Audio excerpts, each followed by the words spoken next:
Among the current pandemic situation, like many of you, I'm stuck inside with nothing to do. So this made me think, what better idea than getting a project bike to keep me busy?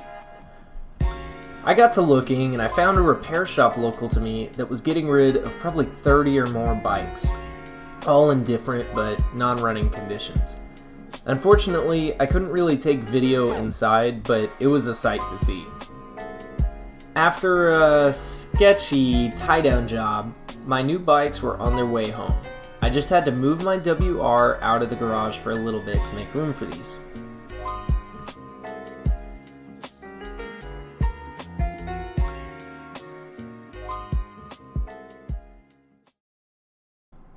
What I came home with are these two bikes here, a 1997 Kawasaki Vulcan 500 and a 73 Honda Trail 90.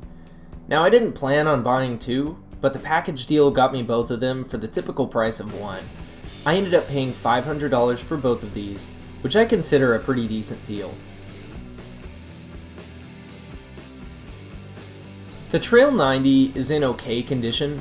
Most of the wiring is a mess, and just about every cable or bearing is frozen solid. That is except for the engine. Some parts are missing, and some are rusted out, but that just means more fun in the garage for me. It even has this auxiliary gas tank, which I have never heard of. It's these kinds of quirks that make the Trail 90 so cool. It would be nice if I could get the cap on though. So I plan to get this bike running and street legal again. A nice addition is that my dad came along for this, and having grown up envious of the neighborhood Trail 70s, he is really excited for this one.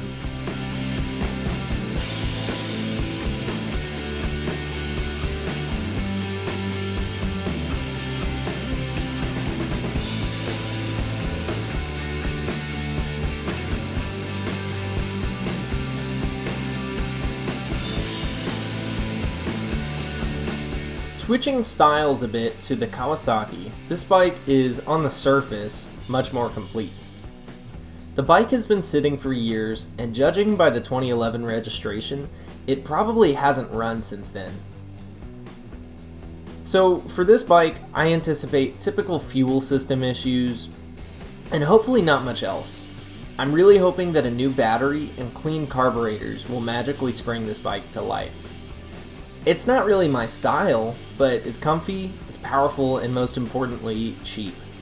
So I plan to fix both of these bikes up, get them running, and street legal again.